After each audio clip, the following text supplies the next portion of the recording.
May I have your attention, please? The show starts in 10, 9, 8, 7, 6, 5,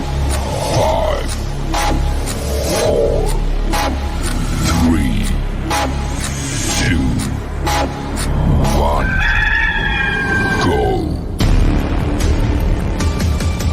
The electricity here in Columbia, well, has been buzzing loudly all weekend. Passion of the crowd in Williams-Brice Stadium is second to none. And the rave breaks out in Columbia. It is good! Gamecock fans, welcome home. See how it goes, but we'll be ready to go. It's time to root. Let's go, Carolina! It's gone! Touchdown! What a hit! He baked it in! Can you believe it? Gamecocks have won this game! Here are your hosts, J.C. Sherber. Oh, watch him celebrate now! Phil Molinex. My wife doesn't like hanging around losing. And Jamie Bradford. I'm going to tell him, you look like you joined Duck Dynasty.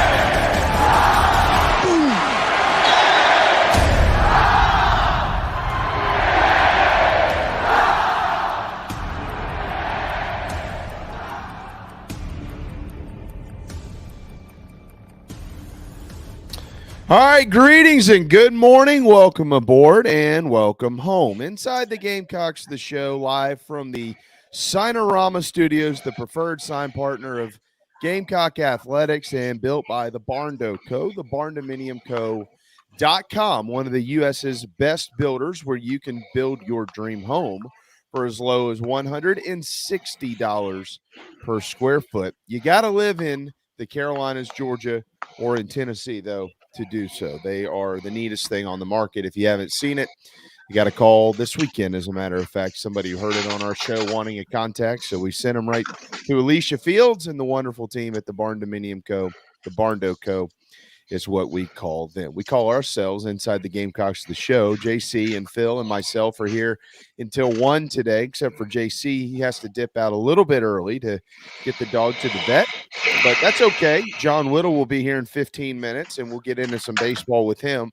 We know what's on your mind. We're not going to sugarcoat it, and we're not going to push you off an hour or anything like that. Everybody wants feedback from the official visits in Columbia this weekend, and we'll step right into that. The College World Series will play Game 3 tonight in Omaha after a debacle of a baseball game yesterday, although I do have some thoughts on that coming up here in just a little while. But nonetheless, it is Game 3. It's the final day of the college baseball season, and we certainly can't wait to watch it. Also, this is our final week, kind of, because next week we're off.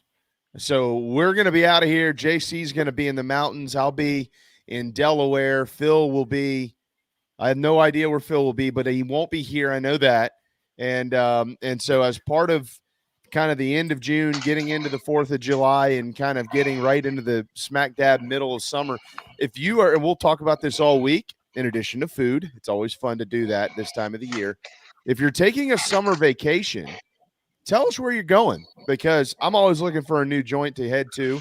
We're going to go see our family in Delaware this year, though, and JC, I know, is going down to Gatlinburg, and so certainly looking forward to those trips. So if you're taking a trip, put it in the chat box whenever you want to, and we'll get to it, and we'll talk about all that type of stuff. We'll have some fun with it. But without further ado, hi, Phil. Sorry I was out on Friday. Hi, JC. Sorry I was out on Friday, and we know you got plenty to get to in the recruiting world. Yeah, we had fun on Friday, Jamie. Yeah. Well, I told you.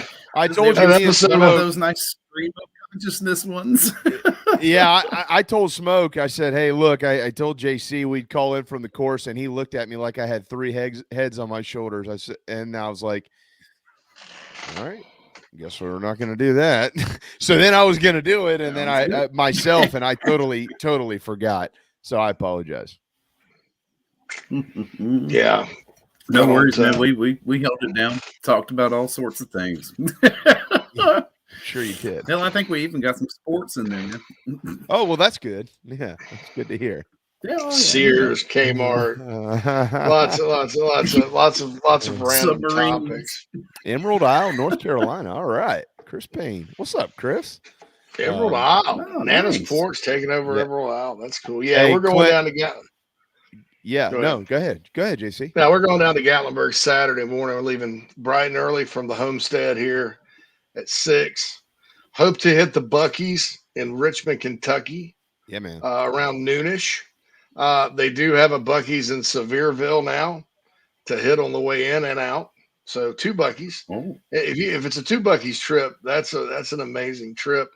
But yeah, we're just a family vacation, man. We're going with the 2 boys, and they're bringing a friend. And we took them to Myrtle Beach. Two summers ago. We stayed at Ocean Lakes. This is why I usually I don't let other people make my accommodations for me, because we got there and it was like a smallish area, no place to plug in their PlayStation. The one kid doesn't like the beach. I mean, it's a disaster for a week. All they basically did was hang out and go eat, and one of them played in the ocean one day. So we decided to change it up because they're teenagers. Number one, they probably need to bring a friend to keep them occupied. And then number two, we were coming back. We went down for the 4th last year to East Tennessee.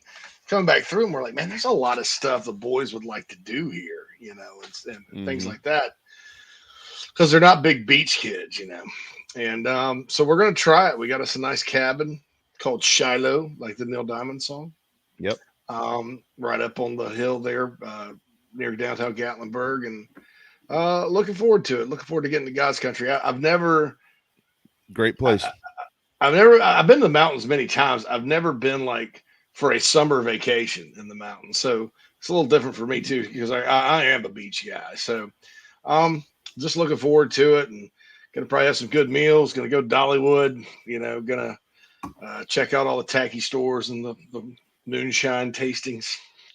And all the fun stuff that some of that's a little commercialized, as you well know, but it is. But I mean, where else are you going to get hammered for $15? Well, there is some. There are some places up there you could get some moonshine, but it ain't downtown Gatlinburg. It ain't that kind of moonshine. I could give you an idea. So anyway, now we're looking forward to it, and like I said, just a nice family vacay. Like I said, last time we went to the beach, we went with another couple, but we kind of decided this year, let's just us go and try to have fun, and so hopefully we will. But that's and I've got a lot of other stuff. Yeah, I've got to take Red to the vet today because he's staying in a pet hotel, because I was worried he's going to get eaten by a bear if he goes down with us, or he'll bite one of the kids. He'll be fine. And so he's staying in the pet hotel, and his daggum rabies vaccine expires while we're gone. So I got to rush him into the vet today to get his shots all caught up. But anyway, that's what's happening in my life right now. And guys, I've got some text out about this Josiah Thompson thing. Honestly, it's the first I've heard of it. I hate to even dignify it, but you just never know with the hundreds of people that are pretending to be insiders these days in our market, what kind of crazy Twitter message may have been responded to, or something like somebody told somebody something. So I don't want to shoot it down, but I really don't feel like even responding to that right now until I get some clarification one way or the other. I can say that it would not surprise me if Alabama wanted Josiah Thompson. Everybody in the country does. But if there was one kid that was probably a lock, and he just got back off his official visit, to me, it's always been Josiah. Now, I'll say this, Kevin Steele, Bama assistant, he's from Dillon. So there is a Dillon connection there. And Kevin Steele's highly respected over there. Eric Wolford is their offensive line coach. So have they tried?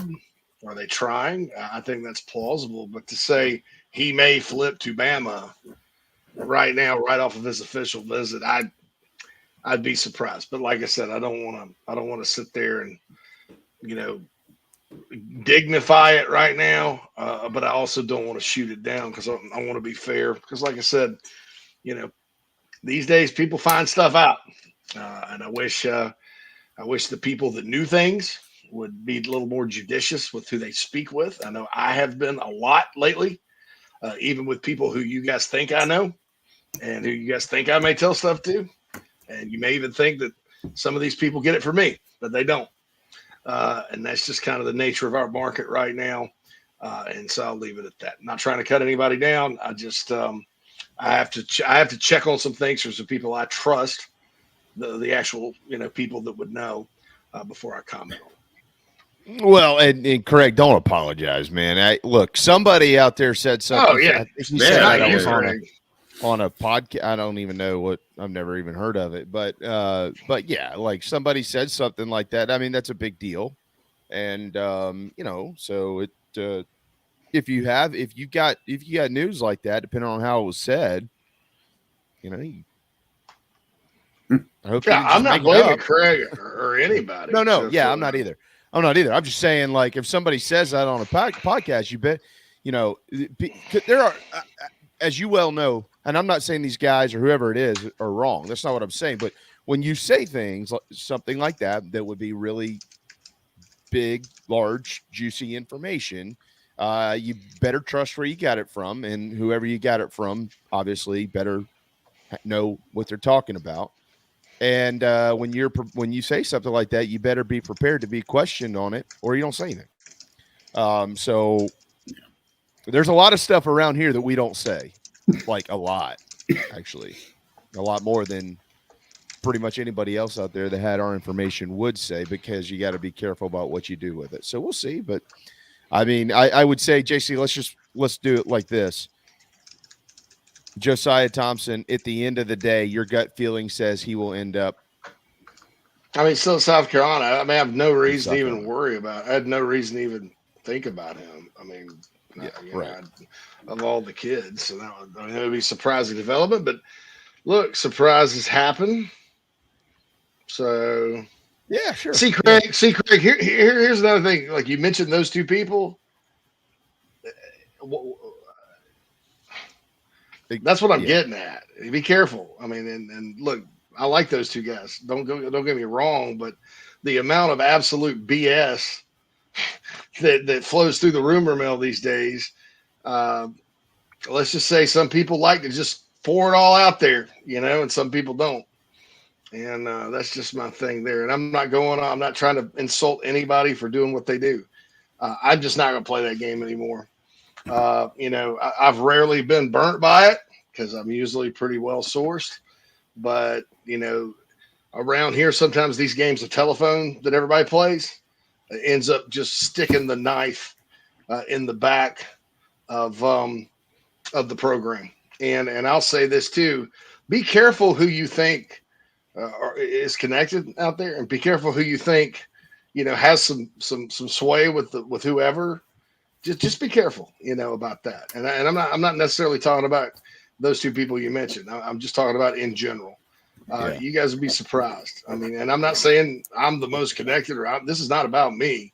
This is about vicious rumors that start, and that I have to deal with. Quite frankly, I'm tired of it. And look, if Kevin Steele is trying to flip Josiah Thompson, that would not surprise me at all. Not but at are we all. going to sit here but there's a difference between, they're trying to flip him and, he may flip. That's a whole different level of DEFCON right there. Yeah. Okay. And so, number one, I don't necessarily think it's news. Guess what? Because Ohio State's trying to flip Cam Pringle and other people are trying to flip players all the time. That's part of the game. It's not news, but it is news if he is thinking about flipping. That is a whole different level. So there you go. Yeah, there's no doubt. But JC will continue to look into that and just hopefully cross those boxes off before Friday. Don't interrupt vacation now. Vacation starts Saturday until the following Sunday for all of us. So whatever rumors fly between now and then, that'll be up to, I don't know, who we're going to put on this. Hale? Put Hale on it? Yeah, Hale, you don't sleep for a week while JC's down in Gatlinburg, hammer and bruise at old Red, Blake Shelton's ball. I didn't get to Old Red last time, but I got to get there this time. Austin says, I heard on the podcast, he said a Bama fan told him the rumor. Okay, so was that the context? Then I'm not. That's tough there. I mean, come on, man. I mean, half the fans don't even. They'll probably get people confused. You know, I just. We'll put that to bed for now. The social media age, everybody knows everything, and you know, one little thing can blow up into something huge, and you know, I don't know. Here's the thing. I mean, like you just said, I mean, Alabama would be stupid, especially with where they sit right now with only 8 commits, even though the average player rating is 94.3. But to not be contacting every top prospect who hasn't signed any letter of intent, aka everybody in the 2024 class, to tell them, hey, come on down to Bama. Right. It would just be it would be a complete lack of, you know, due diligence to not be in contact with these recruits that other teams have, you know, gotten verbal commits from. Yeah, they didn't get there by just giving up on a kid that they like. You know what I mean? So yeah, that's exactly. But we'll at least put that on the back burner for now. Plenty to get to from the weekend, and we're going to make sure that we get through all of those guys. There's a lot of good information out there floating around, has been reported throughout the weekend by JC, by Hale, by thebigspur.com in general. And so if you've got recruiting questions, you're certainly very much welcome to put them into the Nana Sports chat box, and we'll jot them down and we'll get to them as we go. We do have John Whittle coming up next. There is major news coming forward with Gamecock baseball and its coaching staff. And of course, there is major targets still on the board in the transfer portal as well. So we'll get an update from John on all of that. If you're headed to summer vacation, tell us where you're going. We'll make sure we talk about it. That and food is going to be our off the table or off the record type conversation this week here on Inside the Gamecocks, the show. Clint, I saw what you said earlier. You're sorry that I have to go to Delaware. There was a time when I actually did agree with you until I actually went, where Carrie's family, her family's from Wyoming and Delaware, and they all live on the beach in Delaware. It ain't so bad. Actually, we really enjoy going up there and doing the boardwalk and taking the kids to the arcade and all that stuff. So, but I did agree with you at one point in time until I was proven wrong. But everybody hang tight. John Whittle with the Big Spur up next right here on Inside the Gamecocks, the show. Family vacations, a new car, a new boat, all cost money, but you don't necessarily have to make more to afford any of that if you can save cash that's flying out the window now. iHelp Consulting can help you finally get the kids to Disney World, upgrade the minivan, or drop that new boat in the water next summer. Let Daniel and iHelp Consulting consult with you. No fees, just savings. You pay them a percentage of those savings. Save on essential services, credit card fees, you name it. Let them find it. These folks are incredible. iHelpConsulting.com. How can I help you? Just as your State Farm agent combines good neighbor service with surprisingly great rates, you can combine your home, auto, life, or small business insurance with Tony Pope State Farm Insurance today. And guess what you'll get? That's right, even more good neighbor service with surprisingly great rates. In fact, Tony Pope State Farm is your go-to agent anywhere in South Carolina, North Carolina, or Georgia for the service you deserve at the price you want. So try combining your home, life, auto, and or small business insurance today. Tony Pope State Farm has been in business for more than 30 years and can handle anything you need in the tri-state area. Once again, Tony Pope State Farm will help you mix and match perfectly. Call 843-851-2222 or visit TonyPope.com today. Like a good neighbor, State Farm is there. The real estate market has changed dramatically from just a year ago. Rates, supply, demand, all of your traditional factors are in a transition phase. That's why if you or someone you know are considering making a move in the Lowcountry, contact me, JB, at Coast to Coast Realty. I work with an outstanding support cast of attorneys, lenders, inspectors, insurance agents, and more, all of whom are valuable in helping find a way for you to comfortably make your real estate decision. That's right. Call me, JB, your Lowcountry real estate broadcaster. Building your dream home is often just that, a dream. And sometimes a nightmare. But at the Barndo Company, they commit to quality and build without sacrifice. Customization, open floor plans, limitless flooring options, maintenance-free and easy installation perks, and affordability are just a few reasons why they've been named one of the best builders in the U.S. Believe in your dreams. Visit thebarndominiumco.com. That's thebarndominiumco.com. The Barndo Company. Gamecock owned. Gamecock operated. Traveling to cheer on the Gamecocks? Reserve your hotel stay with Fan Plans. Your booking supports Inside the Gamecocks and the Big Spur, plus you still earn your hotel loyalty points. Visit fanplans.com/inside the Gamecocks. What's up, Gamecock Nation? This is Jakar Moore from the DMV, and you are listening to the show.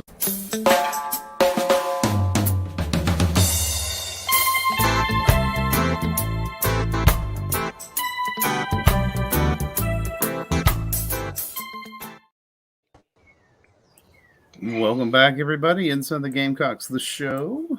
First hour of the show brought to you by Cindy Searfoss and the Coldwell Banker Kane Realty team here in the Upstate. Give Cindy a call at 864-414-5271 for your Upstate residential real estate needs.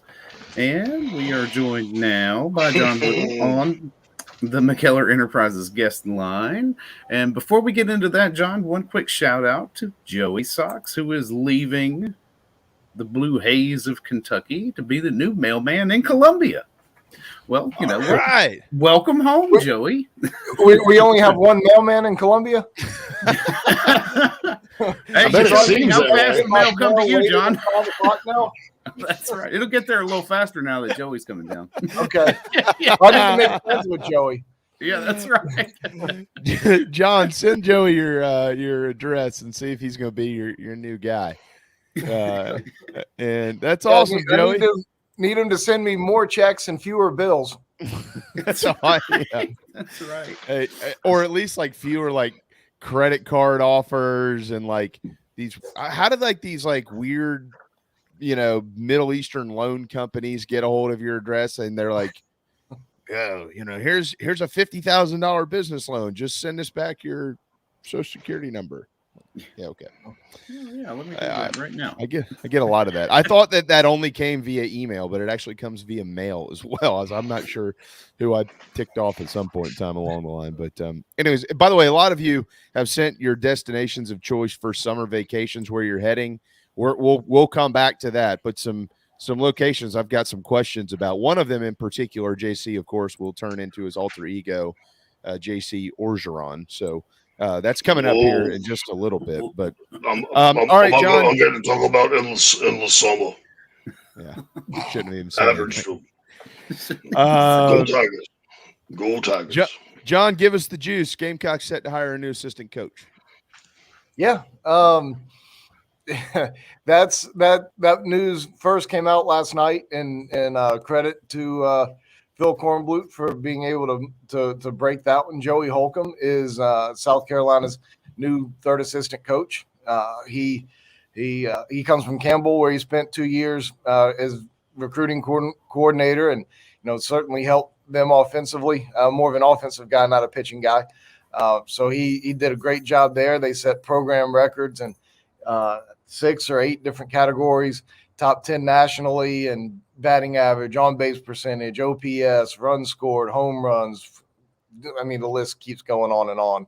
So, that third assistant spot, they had primarily wanted it to be more of just a recruiting coordinator type of role, a coach who is going to miss games and go out on the road to see high school prospects, to be in charge of everything recruiting. And, with Holcomb is going to do that, but with the on-field success from an offensive standpoint that he's had, they're going to have him more involved from the offensive side than what was initially planned for the position. Okay. This guy has coached in Greensboro. He's coached at NC State. He's more of a North Carolina type guy, which will certainly help efforts in recruiting. But is it also fair to say if you can recruit to Bowie's Creek, North Carolina, you can probably recruit, because there is Jack, what there. Yes, I would say that's probably fair. And you guys know, and most out there who follows baseball recruiting knows that you recruit more down the line, but at a place like Campbell, you're getting guys who are closer to enrolling. South Carolina's recruiting has several players committed in the 26 and 27 recruiting classes, which are way far away. Campbell probably does not. Campbell is recruiting more of the 24 types, class of 2024 types. So, he's had a little bit of influence on the program from a recruiting standpoint, but not a ton just yet. Of course, he got some transfer portal guys that were helpful and bringing them into the Columbia Regional and establishing these records. But, he's been a great recruiter everywhere he's been. And, he's going to bring that into this state where, with Monty and Matt Williams, those guys are just very firmly entrenched in the state of South Carolina. So you didn't really need a state of South Carolina guy because Matt and Monty are so good in there. But, Joey is a great recruiter, period. Okay. Is there anybody in the portal from Campbell worth monitoring that may follow him? Because, that question is going to be asked because Campbell was really, really good this year. Yeah, not that I know of just yet. I think most of Campbell's guys were already like 26 years old, so I'm not sure how many are actually still have eligibility left. But I don't know of any yet. Very true. I don't know of anybody who may enter the portal or anything along those lines from that school. So that'll be something to monitor. I have to agree with that, guys. JC. I think JC and Phil, I was texting y'all when I got to game one between NC State and Campbell at the regional. And wasn't it y'all that I texted? I said, this team acts like they're in the big leagues. They just kind of ease on out there. They all look like they've been around a while. They got their kids sitting in the stands. Yeah, they play rec league softball in the offseason. I was gonna say church league softball. He's like they got bounced. They're like, don't worry, guys. Church league softball starts next week. Yeah. Who's bringing the beer? Yeah, who's on beer duty for next Tuesdays against Bowie's Creek Baptist? I mean, John, I literally they carried themselves like a big league club. Did you get that feel from them? It looked like that to me. Yeah, absolutely. And they had such success offensively this past year, and you can kind of and won so many games. I mean, I think you got a right to carry yourself with a little bit of swagger too. I guess they didn't have a right to get out of their regional. I know that. Yeah. All right. Any other coaching news, or is that's it? They're done moving forward, and that'll be the staff as we know it now. Yeah, I mean, all three spots will be accounted for. Obviously, Scott Wingo was in the volunteer assistant role. The volunteer position is basically eliminated now. You have an on-field coach, and that can go out. And when I say on-field, obviously, Wingo was able to do on-field stuff in his volunteer role, but wasn't able to go out and recruit. So it's a third full-time paid assistant, and the volunteer role goes kind of away. And Scott has the opportunity to stay on at South Carolina in a different role, doing a lot of the same things that he did. Some things like coaching third base, he won't be able to do anymore, but he'll have the opportunity to stay on and do a lot of the things that he did. So we'll see how that evolves going forward. If he wants to go out there and try to find a full-time assistant job, then that's a possibility as well. But right now Wingo's still a part of the program. We'll certainly have that conversation in the future once there's some more clarity with his future. Okay, in the portal, John, the big name is clearly Billy Amick, and people want to know. I don't know if we know, but what do you know as it stands this Monday, June 26th, where that process is for him? He is currently up in the Cape playing baseball up there in the Cape Cod League. He is working on setting up a few visits. I don't know that they've all been definitely set, but they're coming up soon. He's going to visit Florida, Texas A&M, and Tennessee and then potentially South Carolina as well. But he already knows this coaching staff. He's met with those guys up there in the Cape. He's been to South Carolina's campus in Founders Park 100 times. He may come down and visit, or he may have enough information to already make a decision on whether he wants to play at South Carolina or not. But his plan right now is to take some visits and then make a decision. And I think those visits are going to start this week at some point. Can you walk us a little bit deeper into his situation? I mean, look, if he doesn't choose South Carolina, John, I feel like I totally will understand that. I mean, he's a heck of a ball player and all those. I mean, all the baseball stuff is there, but he's a Clemson guy. You grew up a Clemson guy. Like, could you imagine if you're a Gamecock and you grow up and you play for your dream school and then you leave, you just going to go up the road and play for Clemson? It's just not that easy. Yeah, absolutely. I mean, his family is entrenched in Clemson University. As his grandfather was on the board of trustees up there, and there's just deep ties there. I mean, he comes from a Clemson family, and that doesn't mean that he can't make the best decision for his future baseball wise, and that this decision be South Carolina. But at the same time, it's a little bit more difficult to do, and sometimes you got to look at what's best for you. And even though he was a Clemson fan, he didn't feel like Clemson was the right spot for him anymore. And whether South Carolina is the right spot is still to be determined. He's got some really good options out there besides the Gamecocks, but he's also a homebody. He's somebody who likes to be around family and close to family. And, being a Batesburg guy, Columbia seems like a great place. He wants to play third base, and South Carolina has the ability to play him there. Talmadge LaCroix can play second base too. So, I mean, there's a lot that lines up in favor of South Carolina, but it's going to be a little bit difficult to, as you mentioned, to turn from Clemson to South Carolina with everything that he and his family have always been about.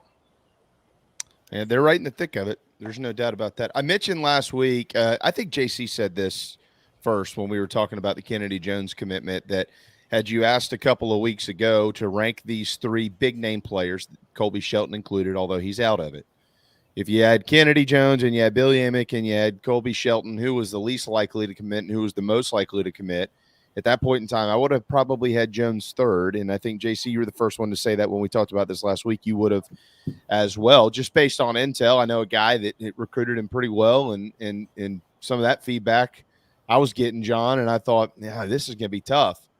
And then he commits to South Carolina. I've seen this kid play, and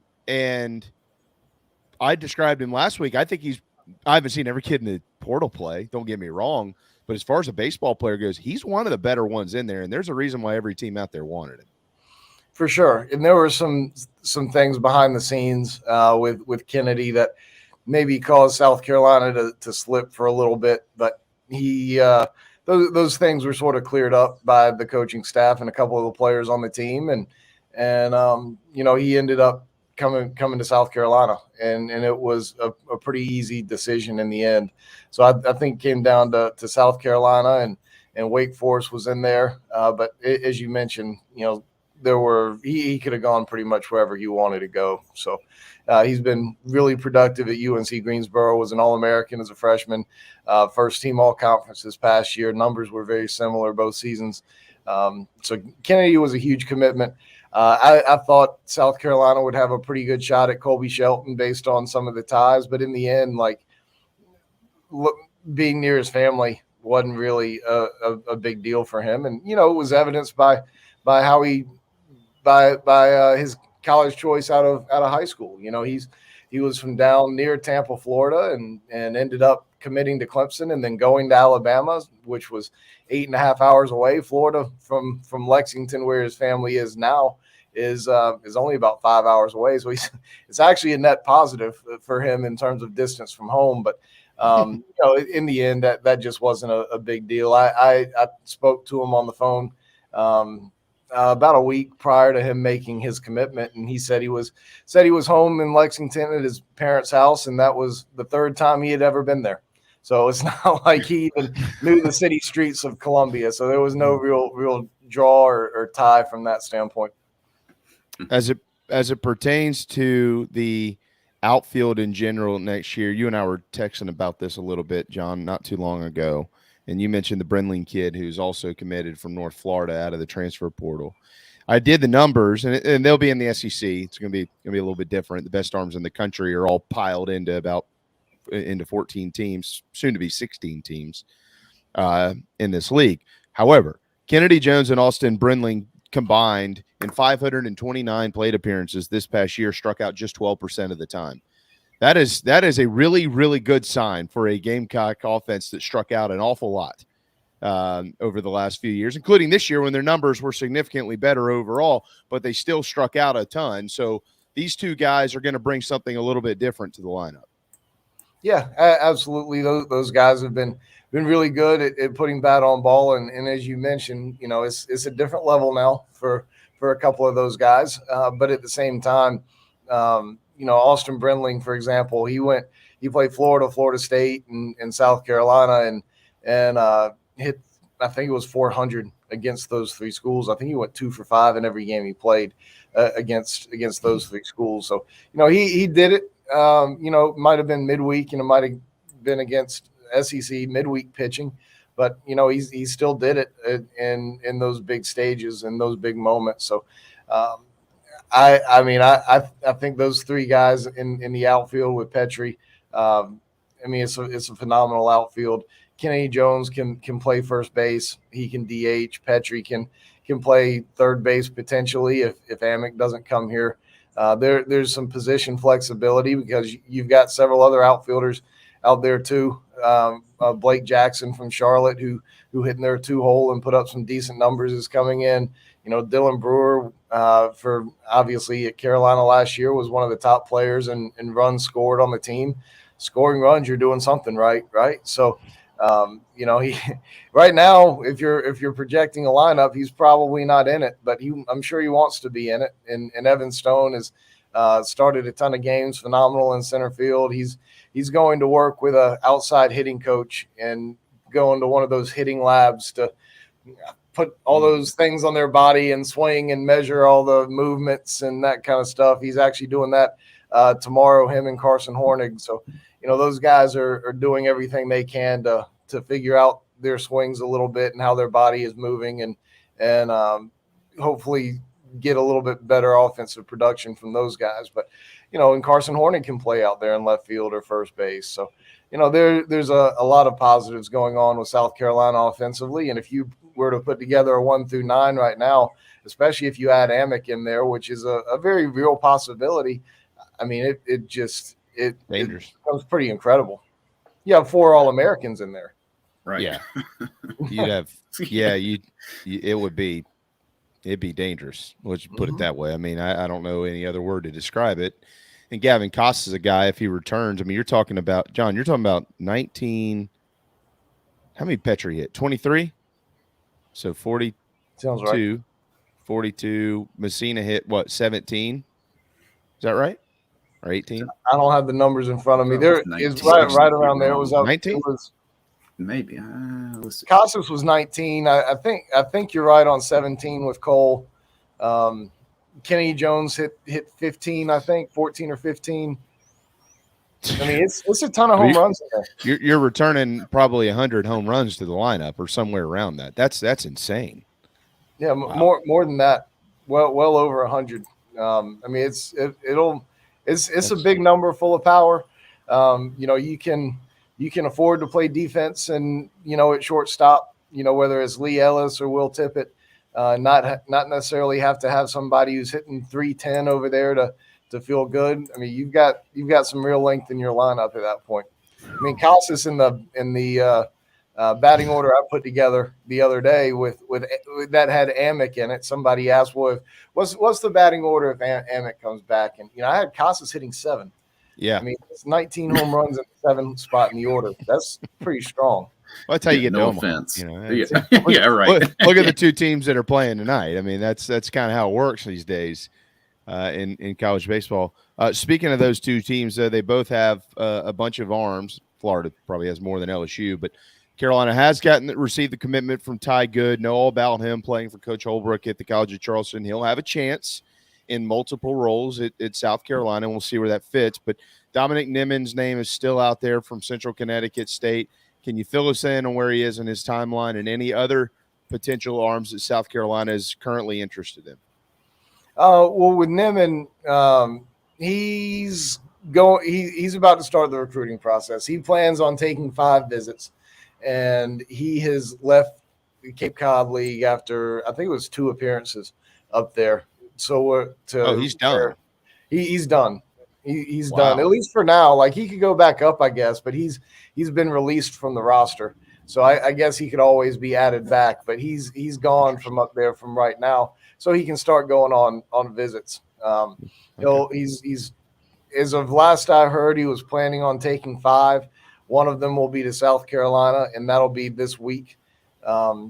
Georgia's in there, Kentucky is in there, Oklahoma State's in there, Mississippi State's in there.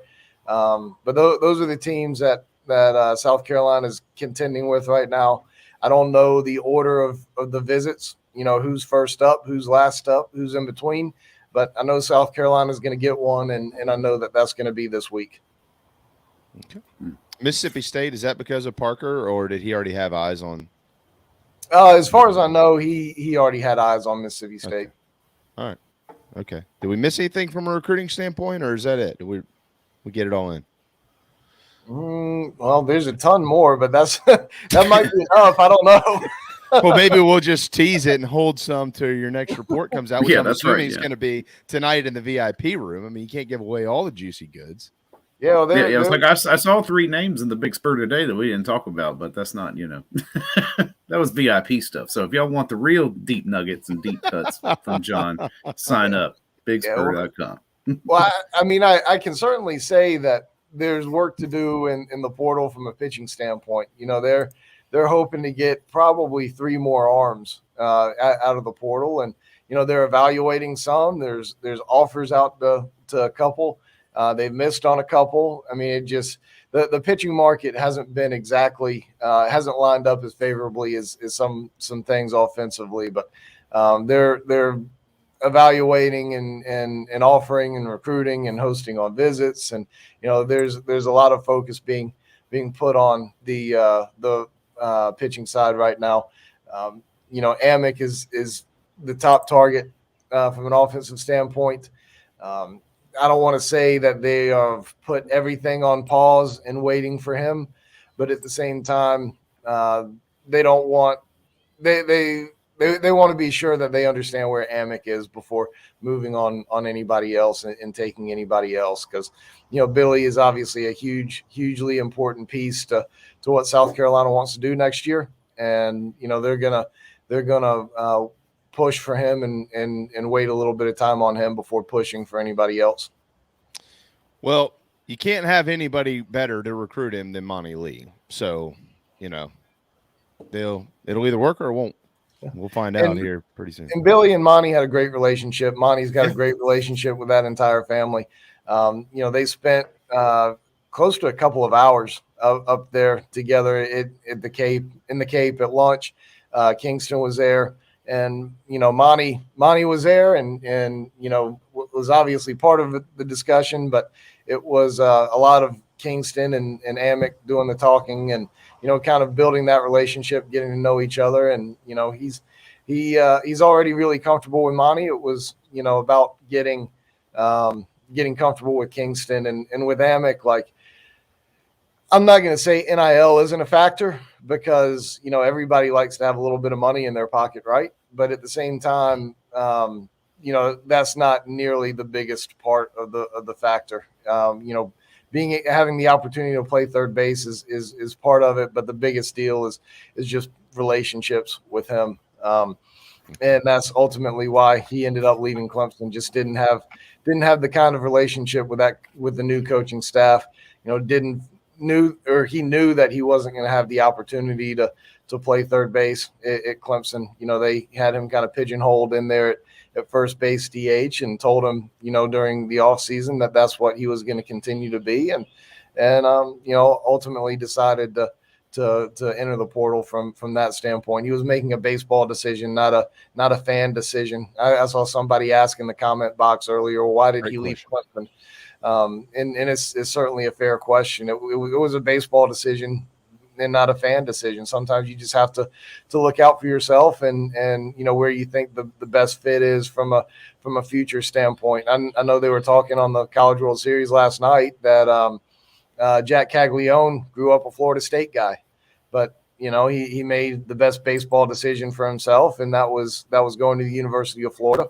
It's obviously worked out really well for him. So sometimes you have to remove the personal side, personal feelings, and do what's best for your future. And that's what he did. Well, hats off to him for having the courage to do that. A lot of people don't, and so we'll see. Hopefully, he ends up in Columbia for the sake of the Gamecocks, and fans will continue to talk plenty of trash to Clemson. The fact that all of their players are leaving and going south about 100 miles to their rival.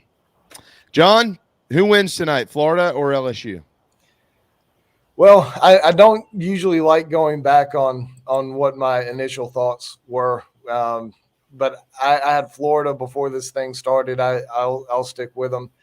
I've always, and folks who have followed me on the Big Spur know this, I've always been kind of a partial to LSU, just growing up and liking the Tigers, the LSU Tigers a little bit. I'm hoping that they pull it out, but I think it's ultimately going to be Florida.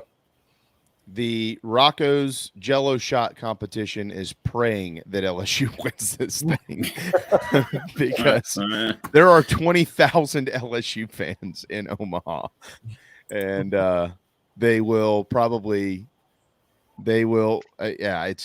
it'd be amazing. We'll put it that way. So I'm with you. I think Florida wins it, but I'm pulling for the Tigers. I don't want to see the Gators win another national championship. So, hey man, hopefully you get a little bit of time off next week. We'll be out all week for the 4th of July. So whatever you do, enjoy it. I know you'll be covering some baseball, and look forward to that VIP room stuff tonight because there's always a bunch of goodies that you put in there, and we appreciate everything you do. Absolutely appreciate you guys. Thanks for having me. You're the man, John. Thank you. Nobody does it like John Whittle with thebigspur.com. Final quick timeout of hour number 1. Painted garnet and black by a couple of painters. LetMePaintSomething.com. We'll be right back. I don't know who you are. I don't know what you want. If you're looking for a karaoke partner, I can tell you, I can't carry a tune in a bucket. But what I do have is a very specific set of skills. Hang up now, and your IT nightmares will continue. But stay on the line, and I will find you. And when I find you, I will fix it. Thanks. I think I have the wrong number. I'm trying to call Matt at Heritage Digital. He has a one-price, low-cost turnkey solution for all my IT needs, and I'm sick and tired of my IT guy. So, yeah, 843-699-1001. This is 1002. Oh, well, thanks anyway. Don't be taken by some IT dude that talks a big game. Give Matt at Heritage Digital a call, 843-699-1001. Golfers and wannabe golfers, former Gamecock golfer Meredith Taylor is now a full-time golf instructor in the Midlands of South Carolina. In-person golf lessons are held at the Country Club of Lexington. Half-hour, hour, on course 9 or 18 holes. And if you're outside of South Carolina, Meredith conducts virtual lessons. Just send in your golf swing for analysis. Gift cards are available for in-person 1-hour lessons. Connect on Twitter at Mayor Taylor and find her online at McKellarEnterprises.org. Her email is on the website. Schedule your next lesson today with Meredith Taylor, former Gamecock golfer. Hey Gamecock fans, it's Evan Stone from Gamecock Baseball. A couple of painters paint the show garnet and black every day and get the job done right at a fair cost. Go to LetMePaintSomething.com for information and an estimate. Go Cox. You heard Evan Stone. Gamecock fans, 10% off for military repeat customers or mention the show. Interior, exterior painting, fencing, cabinet staining, concrete painting, popcorn ceiling removal, and more. 803-522-6832. LetMePaintSomething.com. Don't you know, no. From the littlest chick to the big old cock, it's the gift. Here comes the West. Danny Hill. He'll run. Touchdown. Oh, watch him celebrate now.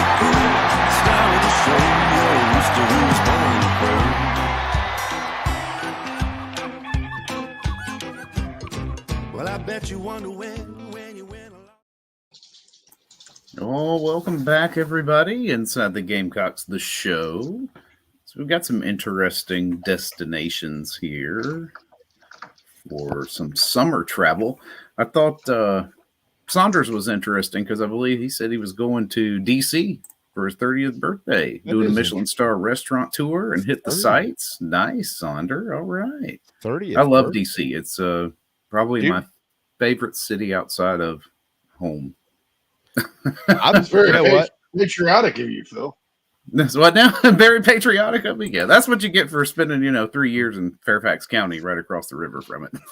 Yeah, and being, being a very impressionable age, and actually just getting to be, 15 minutes away from the metro, right into town, see all the sights, go home every day. I was kind of spoiled in that aspect. But we were thinking, the reason I bring that up because we were thinking about taking the girls this year up there. So I don't know. We may take a wild hair and run up there next week for a couple of days. Nice. Take a few museums in and come home. I saw first of all, Clint mentioned that his sister has a house in Rehoboth Beach. We'll be up there. We'll be in Bethany Beach, large majority of the time. We're going to go to Rehoboth one day and do the boardwalk with the kids. So that's pretty cool. It is pretty up there on the coast of Delaware. Rehoboth is nice. Rehoboth, Bethany, Dewey. It's all pretty neat. It's like as soon as you get past Ocean City, it's like going from Clemson to Carolina.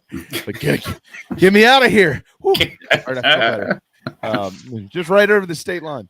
Ed did mention, and he is spot on. I'm with you, man. I've said this for a long time. Gatlinburg is Myrtle Beach in the mountains. Oh yeah. Yeah. Oh yeah. That's I've always thought of it that way. Absolutely. No but doubt.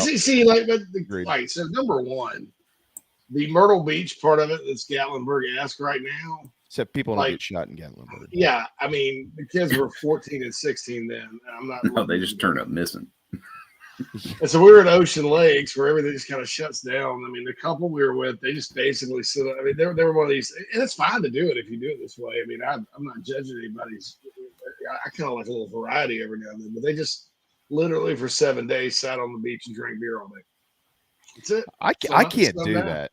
Yeah, I've got to have a little bit of a break, like from sitting on the beach. You know what I'm saying? Yeah, I'm with I you, like to man. maybe go to the water slide one day, or maybe go out to Broadway at the beach one day. I mean, yeah. I can drink for 6 straight days if you want me to on vacation, but I don't just sitting there. I don't doubt that.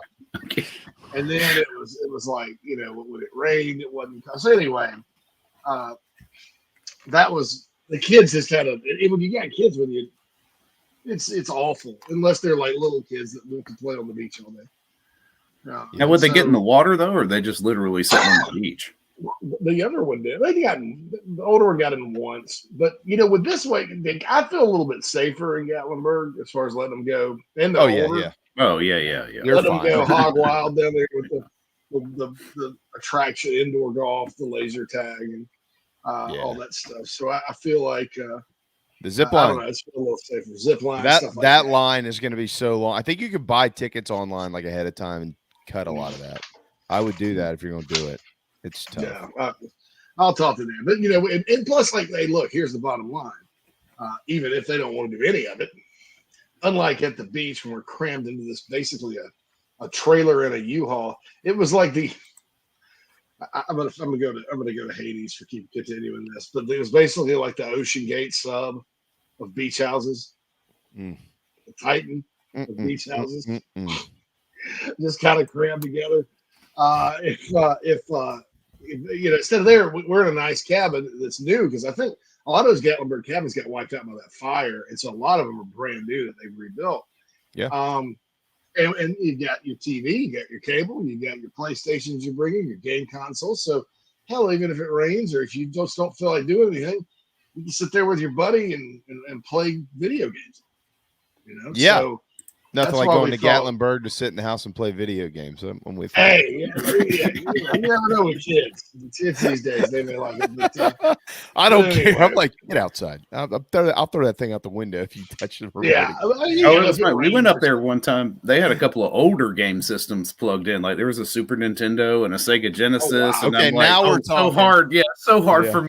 JC, if they got Super Mario Brothers too. I may Yeah. Well, if I walked in Mario and too. they had I may tech say that. ball, you might never see me. You might not see me the rest of the Yeah. time. Well, I'll see you guys next week when we leave. Yeah. But we're looking forward to it. It should be fun. Where Oh, else is everybody going? Yeah. Well, like Jan said, go to Pigeon Forge. Yeah, I mean, if you can go to Dollywood and head up to Pigeon Forge, like you want to do all that when you head to Gatlinburg. Sure. I saw But somebody they got a said trolley that goes over from Gatlinburg. You can take the trolley to Pigeon Forge. correct. Yeah, they do. Well, and I mean, honestly, with where you're going to be in Gatlinburg, you will be, and it's worth it if you want to do it because they also have an arcade and a bowling alley and stuff. It's worth it to drive over one day to Cherokee and go see the casino.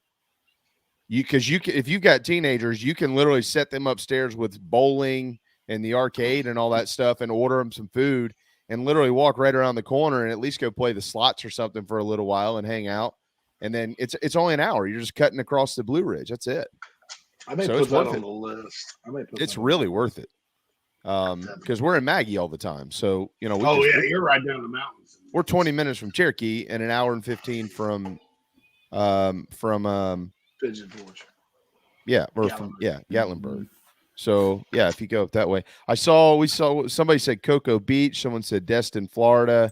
Someone mentioned Oceanside Village up there in Surfside. We got an Emerald Isle, North Carolina. That's just the classic beach town, and not a whole lot going on up there. Clint said anywhere in Montana is my dream vacation spot.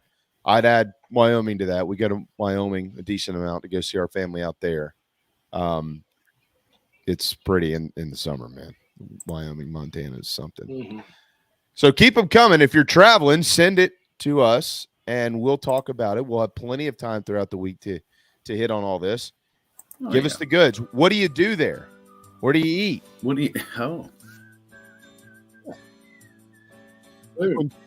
Jason goes to spend time out there, ride horses, I guess. It was like where out west? Out west, yeah. Is that what it's all about? Like the ranch life? You can fly fish, you can the hiking out there is spectacular. Just the sightseeing is just you see everything, and then some areas you see nothing, but you see everything, if that makes sense. I get it. Yeah, I've been out there right south of Wyoming. I rented a car one time. I went to Denver and was like, I'm going to drive all over because I got a couple extra days. I was at a business conference and got to take in a lot of that. And it's beautiful out there.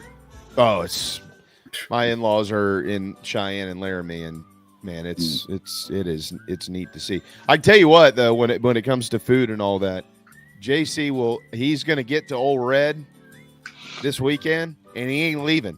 He's going to walk in and realize that it's live music from like 11 in the morning until 2 in the morning all day. I know. When we went back through there, we were walking, and my GPS said go this way.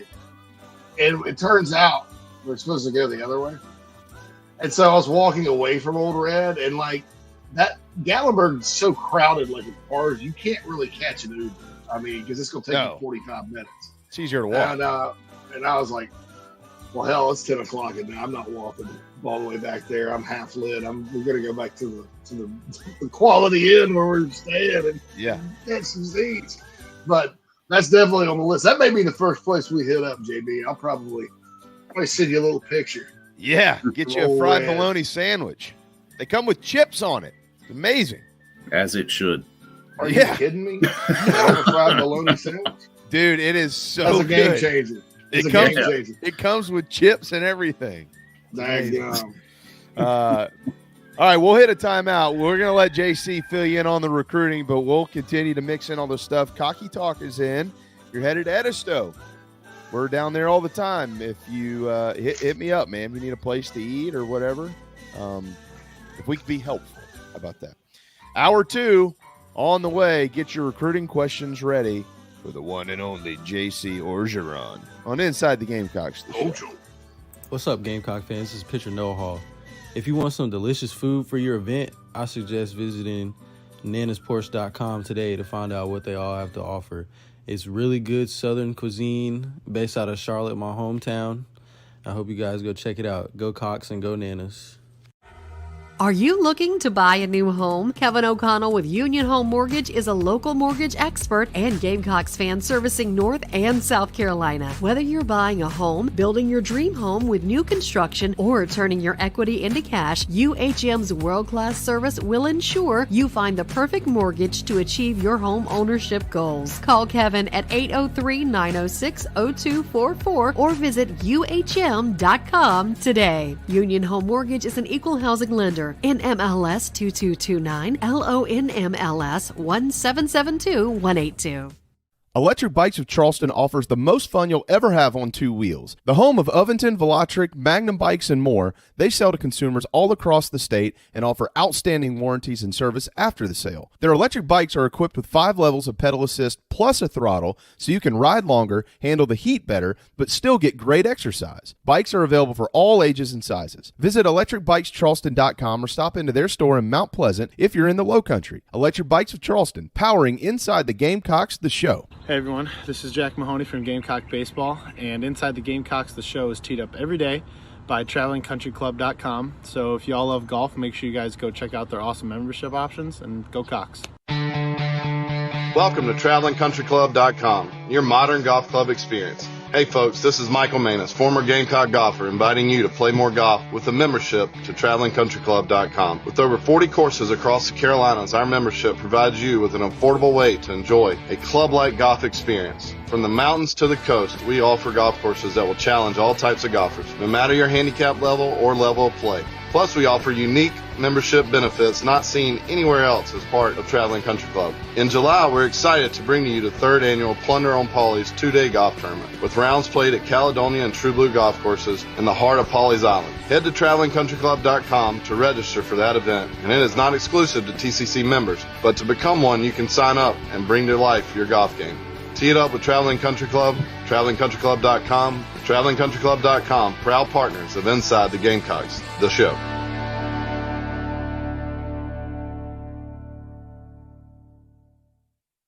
This is Zachary Davis from Carolina Hoops, and you're watching the show with JB, JC, and Phil. Go Cox.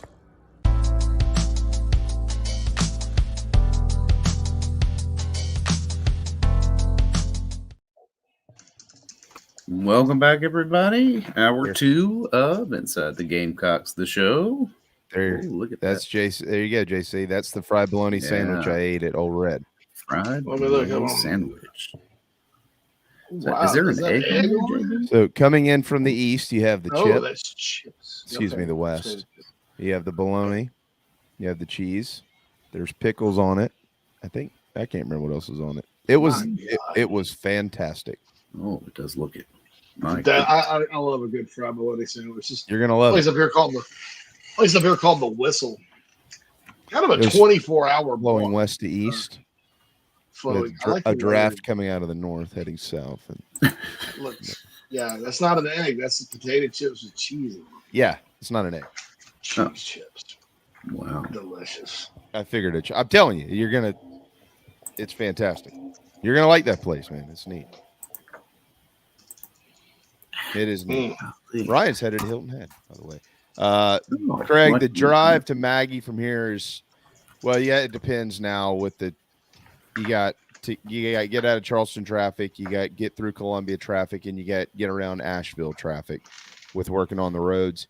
If you leave at the good times, 4.5 hours. If you leave at the bad times, 5+. So yeah, but it's not too bad. KFC, what? Hold on. He asked, "Are we getting Parlor or what?" I went with what? What? I don't even know who Parlor Well, is. I mean, he must have meant Taylor. I don't know what you mean by what. I mean, What? We got to stop this notion of another thing around here of everybody needs to commit within 24 hours of their visit. That never happens anymore. It used to. You'd have 6 or 7 on a Sunday. That never happens anymore. It doesn't happen. Yeah, these kids want to do videos and plan out their thing. I mean, it's like going to the prom. You don't just go to the prom for the hell of it. You got to plan out your how you're going to ask the girl, I mean, I guess. I mean, our 16-year-old had a big to do with flowers and everything to ask a chick to be his girlfriend. I had that happen to me when I was 35. How about that? Are you going to ask me? What? 35 years old. What have we been doing? Yeah, I'm going to ask you. I got something to ask you, all right? To officially ask you, it makes me very uncomfortable. And that was the worst relationship. My whole single time, it was the worst relationship I had. I'm a horrible person. School teacher. Teaches first grade. Taught what's his name's kid? Who's the badass? What's his name? Country artist. Jason Aldean. Jason Aldean, badass. His son. His name's not really Jason Aldean, by the way. I knew that from parent-teacher conferences. But I mean, that was one of the early ones, you know. And you're just kind of like, why did they even waste that much time? But anyway, I had to ask. So that should have been a big red flag. But you know, so kids these days are a lot like that girl, although they're probably better people. You know, they have these little productions they like to do, and especially with social media, man. I mean, you saw some of the videos coming out of the Visit Weekend. I mean, it looks like MTV up in that joint. You know, I mean, it's like wow. You know, gladiators and smoke machines. I mean, you know, so they want to make a big deal out of it, and of course include the lines "Respect my decision." And first of all, I'd like to think, you know, that's the template, right? Respect my decision. But yeah, I'm gonna write an honest one of those this summer. I was thinking about that the other day. It's like I'm gonna write an honest one of these exit posts. I really had no interest in going anywhere but Alabama the entire time, but I played everybody like a fiddle. And I enjoyed getting the fake love from all you idiots that pull for these other schools. I especially like the grown men that continuously to tweet at me about how I just need to make my own decision. Well, what the hell did you think I was going to do? Listen to you? All the while giving the collective enough time to get up enough money to entice me to come all over here. All the while hey man, absolutely lying to Alabama about how much money other schools are giving me to optimize my price and opportunity. And by the way, shout out to the Tennessee fan and the Florida fan both that have Bible verses in their Twitter handle and that threw a racial slur at me when I committed elsewhere. You guys are awesome parents. Praise the Lord. That's right. Have a good day. And I look forward to beating y'all's ass. On the field for 4 years. Roll Tide, roll. You know, I mean, that would just be if I was just like brutally honest. Yeah.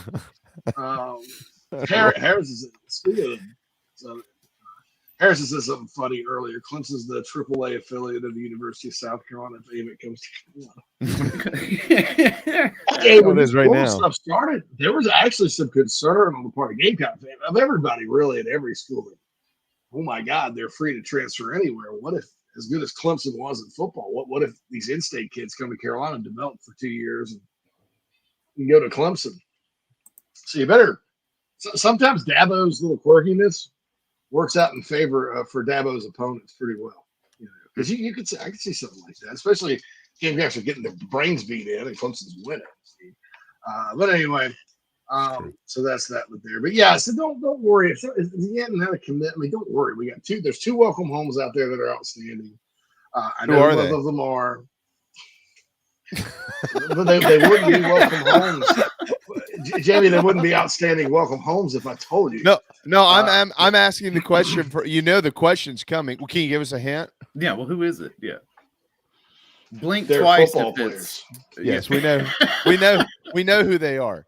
But that's your job is to know who they are. But you also have to respect the fact that they haven't. If the football program, if they haven't announced it, you can't do anything about it. Well, I'll tell you, 2 more Dontavius Braswell situations, and I'm going to quit worrying about ruining people's money because that got me last year. And I'm not coming down on him. I understand sort of the misleading nature of this whole thing and why kids will be kids. But if too many kids started doing it, I think that then your responsibility to let them have their moment, if they're just going to throw out wrongs, misinformation. I mean, God, that scared me. I was like, I hope this. Fortunately, it has not become a trend. Now, a dude will drop a top 12 on you the day before he commits in a heartbeat. I told you a story one time on Christmas Eve. It was a class of 06. This kid calls me up. Then he texts me, "Hey, man, I'm cutting my list tonight, man. I want you to have the story."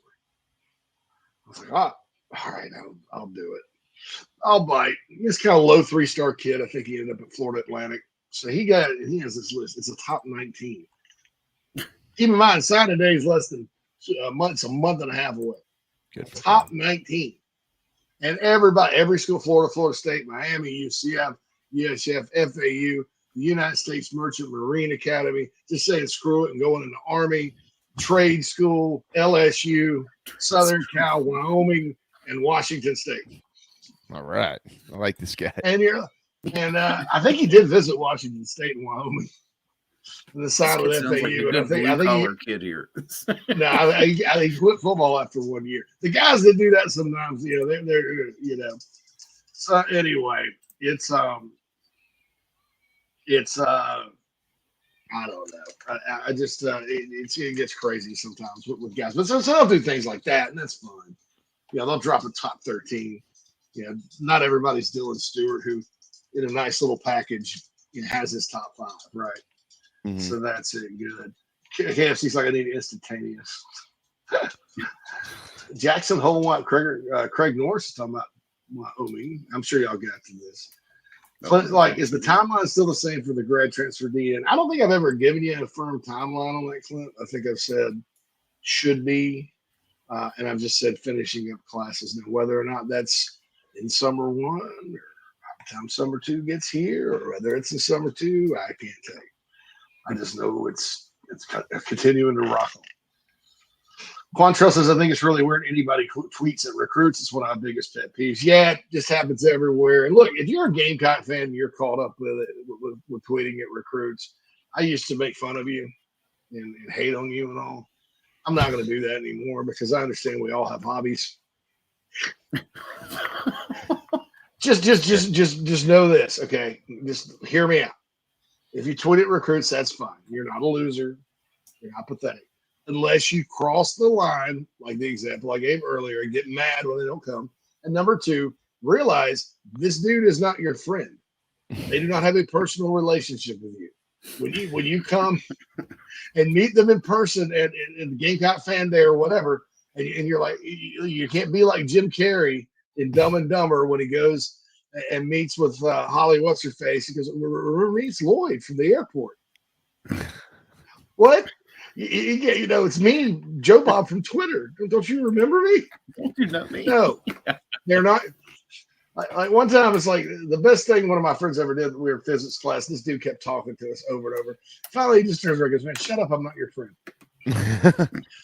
They are not your friends. Okay, they know where you're coming from. You're really not theirs either. If you kind of think about it, don't tell me that you care about where this kid goes to school unless he, unless he goes to your school. Yeah, that's right. Hey, bro, you just make the best decision you can make, man. I'm supporting you either way. No, that's what a friend does. You're not his friend. He's not your friend. You don't have a personal relationship. It's Twitter. It's not real life. Maybe you're playing your character here. I don't know. Maybe it's an interesting. I don't know. But I'm not going to be mad at people that tweet at recruits anymore because a lot of Gamecocks that whereas there used to be a whole level, a lot of Gamecock Twitter now is kind of matured a little bit about it. And they'll tweet a GIF at them or something. That's it. And there's not these guys trying to help the staff recruit or try to be friends with them or whatnot. They're not my friends. Mm-hmm. They're not. They have their own set of friends. I promise. Most of them have a lot of friends. They don't need you. Anyway, so Clint says, was Fuller one of them? I believe you said he wasn't on Friday. No. He was one of the ones from last week. Now there's 2 outstanding. Yeah. Fuller's was like quick. It happened and then he committed. So Fuller was that. But that was it. Clint said, I was thinking you said the end of June. Yeah, if classes get out by then or whatnot. But I don't. I said I I don't know. That was a guess. Can we go back to Fuller for a second? He's a guy that we've talked about a lot. And JC, I think, those who at least understand a little bit of what they're seeing, see some potential in him. Some who just are surface and stars, they look at it and they don't see anything. They just see a 3-star running back that Carolina should have easily gotten over the teams that they beat for his commitment. But how would you rate him as a prospect? And can you roll that conversation into what is left on the board and where South Carolina stands with other running backs in the 24 class? Yeah, I like it. And I think, and I had 2 pieces of kind of evaluation information on the board on Friday. I think one, he reminds me a lot of a Rico Dowdle or a Brandon Wilds. Just kind of the way he runs, vision, deceptive speed. Heck, he runs 10,700 meter. Kind of a bigger type guy that can be physical if he wants, but also can cut and make you miss. Got a little slasher in him. But then inside the program, I checked with the content there as well. It's just like Kevin Harris, but with top end speed. And Kevin has some top end speed. Kevin ran 4.5 at camp and all that. So I don't know. I would lean a little more towards Dowdle and Wilds. Because Kevin to me was sort of like what I call a bowling ball type of running back. Boom, boom, boom, boom, boom, boom, boom, and he's up in the field and gone. But I kind of like the Dowdle comparison a little bit better, and I also like this kid because let's say Carolina ends up going on a tear at running back, and this kid he's good but can't get on the field. I don't think that will happen, but if it does, he's one hell of a linebacker. I mean, he goes both ways, kind of like Daniel Hill. So I like him. I think I understand now why he took. Anthony Carey was kind of that other back who actually is a 4-star. He's probably going to Michigan State now out of Tampa. But I know now why when Fuller kind of emerged, Carolina gravitated more towards Fuller and Carey was kind of, I guess, dropped. But I know why, because when I look at him, I don't think there's any comparison. I would take, and I think most coaches would take Fuller any day and twice on Sunday ahead of Anthony Carey. And that's nothing against Anthony Carey, and I wish him the best. And certainly hope he goes to Michigan State and tears it up. But I understand why they're doing that. Any other running backs outside of Daniel Hill, I would say Braylon Russell from Arkansas is still in play. Other than that, nobody's really popped up. They really need to sign numbers at running back. I mean, there's no more excuses. Get that room right numbers wise. I mean, they have to do it. Well, all right, but go back to Hill though for a second, because I mean I know that there have been reports since the end of his visit that have been released. How do they feel? I mean, it seems to be a Bama Carolina thing, and according JC to I know what you've reported, but you've been consistent about this for a while, and what both Tony and Hale at different times have said as well. Is that South Carolina, if there was a pick today, and y'all have said this at different times, like could have been yesterday, could have been 2 weeks ago, whatever it is. But if there was a pick today, everybody has seemingly believed that Carolina would be the pick. First of all, again, we have new listeners every day, and we have new viewers every day. How good is this kid? Why is Bama making a late push for him? And if South Carolina does lead, what does that lead look like? I don't know that Bama's making a late push for him. I think they've always kind of been there based on reports from their website that I read weeks ago.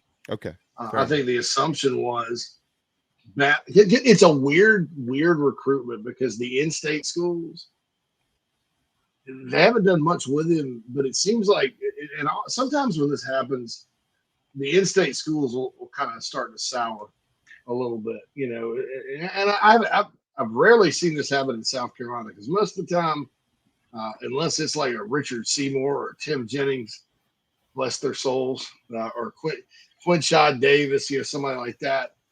And the in-state schools didn't trash any of them. They were just like, man, we missed on him, or we thought he was too small, or we thought he was an offensive lineman, or whatever. It happens to everybody. Most of the time, those guys that claim a lot of offers that don't have the two in-states, and that's also what you have to look for. In South Carolina, I'm more apt to take the kid that doesn't have a bunch of offers and is missing the in-states than somebody that, like, you look at and you're like, well, why does he have Georgia and LSU and Florida State and Alabama and Auburn? He's claiming all these, but no Clemson and South Carolina. That's mysterious, and that's the difference you got to look for. Well, with Daniel Hill, he's got all these offers from all over the country. I mean, LSU wants him, Alabama wants him, South Carolina wants him. But the in-states have been kind of like, we don't know if he's a linebacker. We don't know this, we don't know that.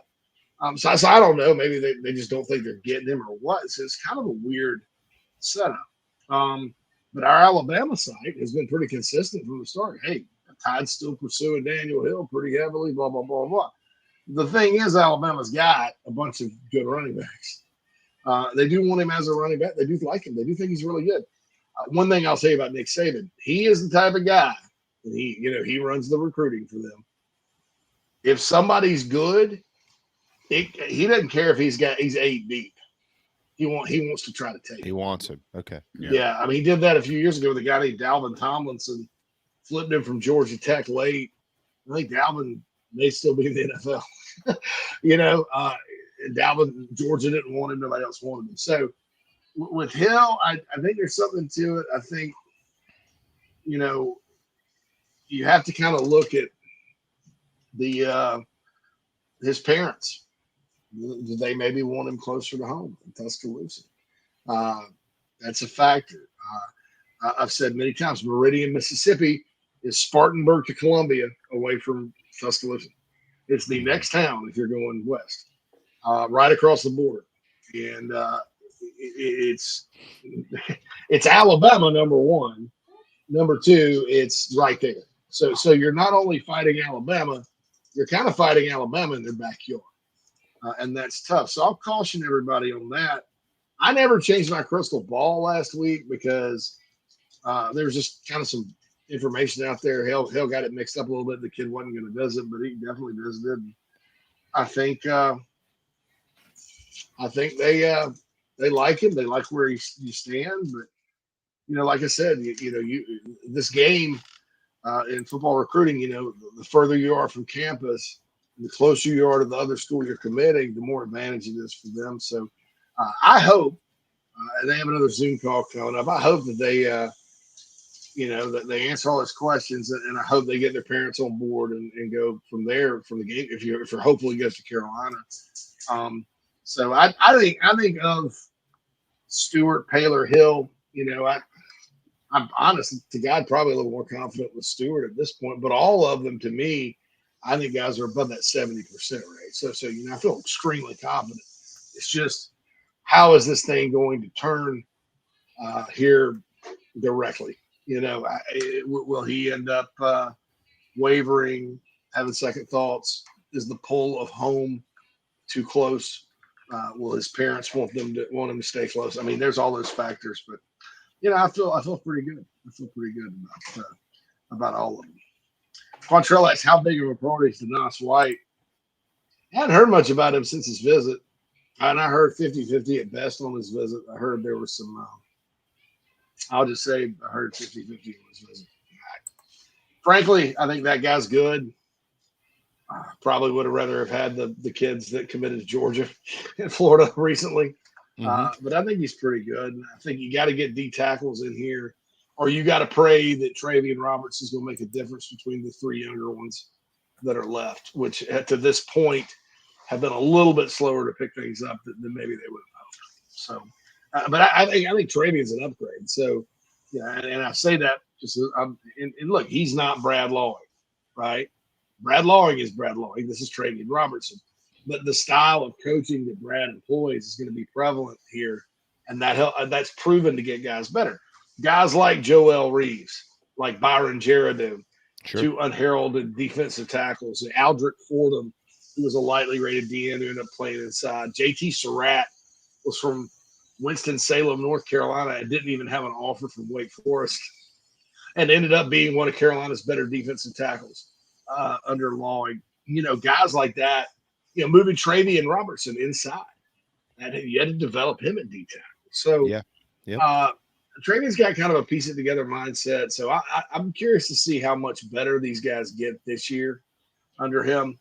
But no doubt about it. I mean, it's I said today to somebody, it's like, well, there's bad news and then not so bad news, because it's all bad. None of it's good when you lose players. The bad news is you've been getting your butt reamed on the recruiting trail by Georgia. The not so bad news is you're losing guys to Georgia. So, I mean, that, okay, you know, all right, well, I mean, you know, obviously, and, you know, and all of them are out of state. So, you know, that must mean you're making very good decisions as far as your top targets and evaluations. But it also means the competition's a little bit thick there, right? You know? Yep. So I think that could be both a positive and a negative. So, I got to go, guys. It's 11:30, 12:30. Yeah. I got to saddle him up, take him to the vet. Woohoo! Yeehaw! Give me a A&M yeehaw with a dude cheerleader with this. Do this. What are they doing with this? The haunted mansion, the ghost. Yeehaw! I'm afraid I don't understand that language. We're actually not going to do that, but we certainly wish your dogs the best of luck at the vet. We'll see you tomorrow. All right, see you guys. But we will take a break. Yeah, we got to hit one too. We're teed up by travelingcountryclub.com. It is literally the coolest club out there, and they are under a month away from the plunder on Polly's. I know some guys playing in that thing, some guys that listen to this show, as a matter of fact, who sent me some notes. Hope they win the $12,000. That's all I'll say. I want a commission because I told you about it. TravelingCountryClub.com. Hang tight. We'll be right back. Electric Bikes of Charleston offers the most fun you'll ever have on two wheels.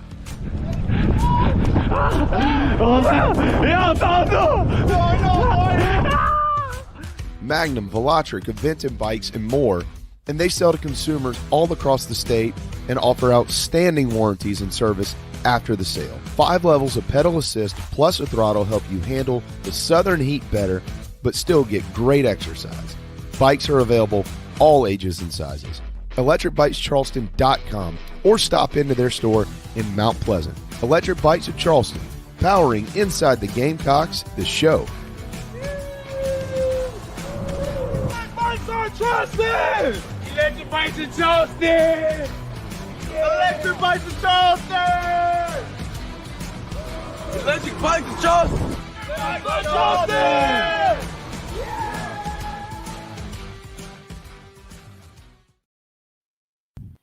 If you're in the upstate of South Carolina and are in need of residential real estate services, Cindy Bass Searfoss of Caldwell Banker Kane is for you.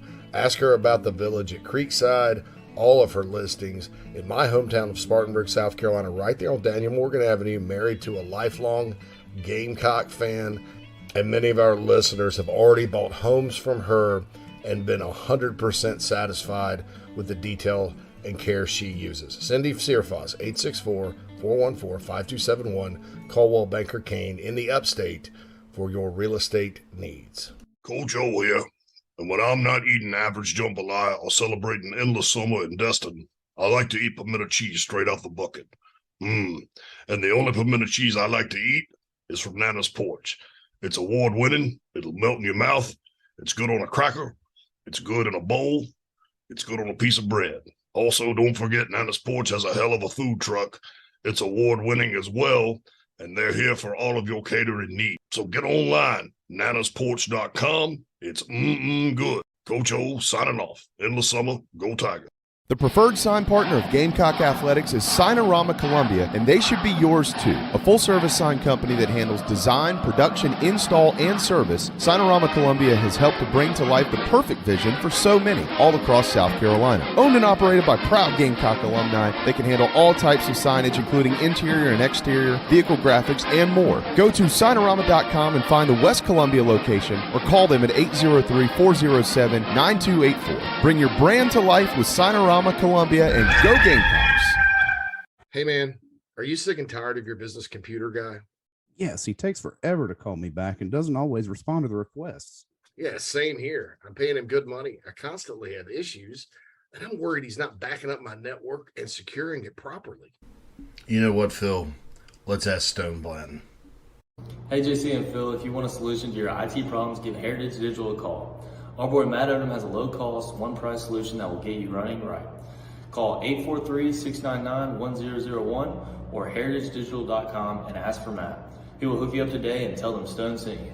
This is Cole Messina from the Yardcocks. Electric Bikes of Charleston powers Inside the Gamecocks, the show.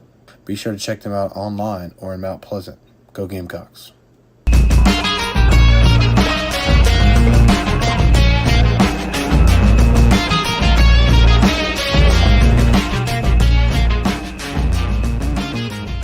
Welcome back, everybody, to Inside the Gamecocks, the show. Second hour of the show rolling on here. JB and Phil with you. JC taking Red to the vet. Yeah. It's what a terrible time for the rabies shot to run out right in the middle of when you have to board the dog. It's like it just makes it an immediate problem you have to take care of. Yeah. going to the vet's as bad as going to your own doctor. We finally have hired a in-home vet. They come here and it makes life easy. Yeah, when he mentioned that about Capers in his situation, I was like, man, okay. Yeah. That's nice. House calls. So much easier. Yep, exactly. Exactly what it is, as a matter of fact. But for the dog. It continued to, if you've got questions pertaining to anything coming off the recruiting side of things this weekend, send them our way. I could probably answer a lot of that as well. We'll start marching towards 1 o'clock. If you are headed to vacation this summer, tell us where you're going. That has continued to be part of our conversation as well. One of the things he had mentioned, look, sometimes we got to stop and slow down, Phil. We got to remind ourselves of a couple of things here. Yes, while things have sped up and everybody else is filling up recruiting classes, just like South Carolina is. Carolina's got a top 15 class in the country. There is a long ways to go. We're talking about 8 or 7 months until signing day, a little over 7 months until signing day. The first one, of course, will come in December. So you're talking about, basically 5.5 months until that hits. And while it's not like the old days, there's still a long ways to go. You've got to, like, from the defensive line standpoint, I was on the golf course on Friday and actually one of the guys playing with me asked me about that. He's like, I feel like we're struggling to sign running backs and we're struggling to sign D linemen. I said, well, I mean, I'm not going to say they're not. I mean, they're not full in numbers, but you got to remember what can happen between now and then. You might get a commitment and you lose him by the time it's time to sign. Somebody else might lose a guy and flip to South Carolina. But we've sped up our timeline so much that we worry about all this stuff. And then you forget, like, well, we're talking about what the defensive line is going to look like in 2024 and beyond. It's June of 2023. So, like, even if you don't feel your numbers or you don't feel like they're going to sign guys, but if you don't feel like that you get the guys that you wanted to get, there's another thing that comes around, it's called transfer portal. Yep. So there are numerous ways to figure out and fill your roster. So, like, if they miss on a guy, like, this is one of the things. I used to be so much more involved in recruiting, Phil. I have totally just whatever, because you don't know anymore until you actually know with that piece of paper, and then when they get there, you still aren't going to really know. Yeah. So exactly. Mm-hmm. Don't misunderstand me. Like, I'm not trying to tell somebody quit following it or something like that. That wouldn't even be good for us. But, like, if they miss on a guy, I'm more along the lines of, okay, well, who's next? Yeah. Okay. Let's figure it out, because there's a long ways to go. This isn't November. This isn't January where, okay, well, if you miss on a guy, that's it. And then if somebody wants to transfer, or you want to get someone to transfer in, they have to go through this huge process. We don't know if they're going to get approved or not. And oh my gosh, we only have 4 defensive linemen. What are we going to do? No, between now and next year, they're going to have 3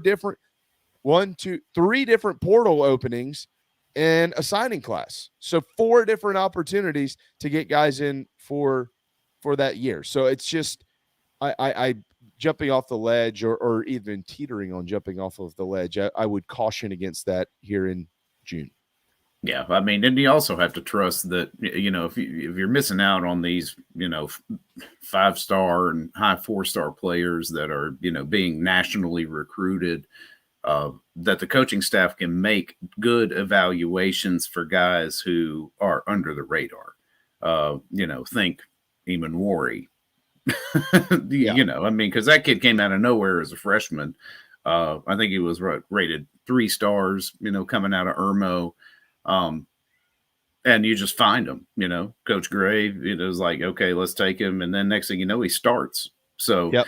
I mean, that's constantly been, it was one of the hallmarks of the Spurrier era was finding these underrated guys and turning them out to look like, top tier talent and sending them to the league. So it's like, well, you've got to be able to identify and then develop.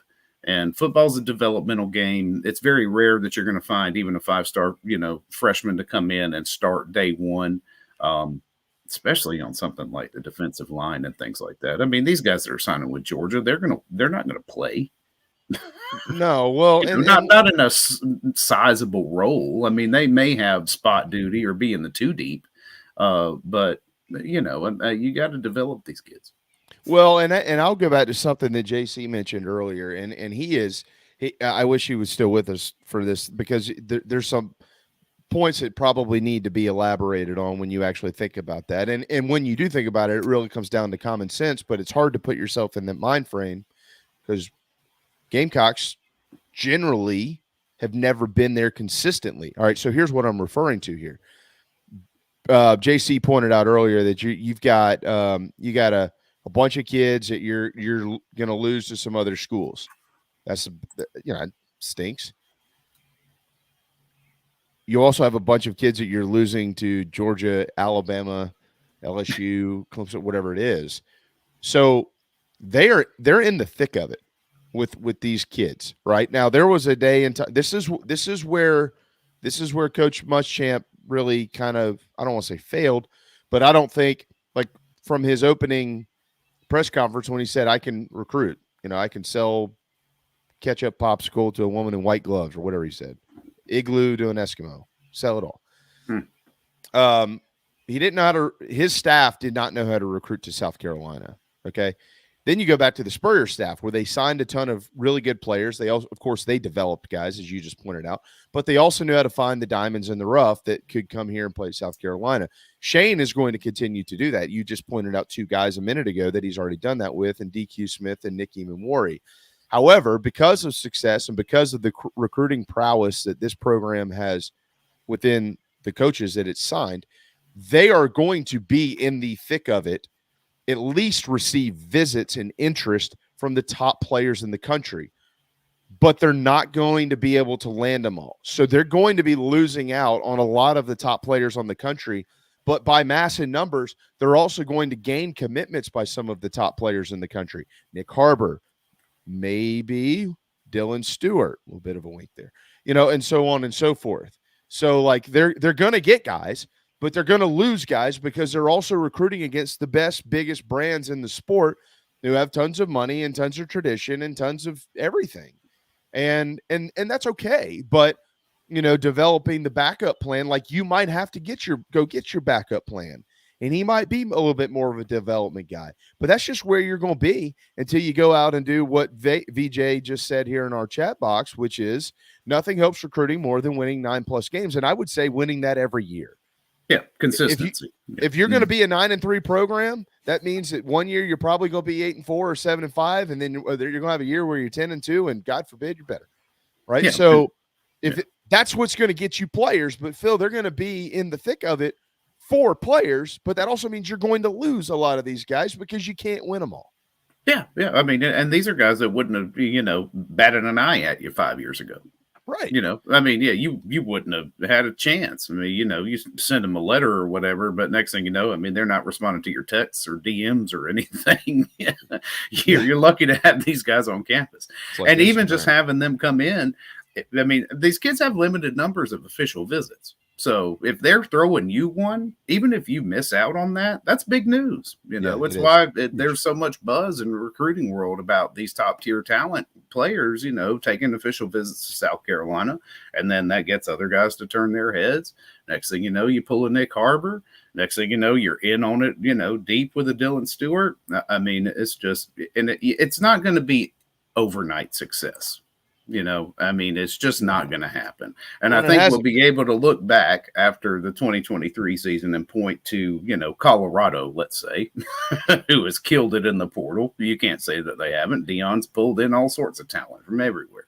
But I doubt they, contend for a conference crown this, season. I just don't see it happening. No. Actually, I think they're going to be awful.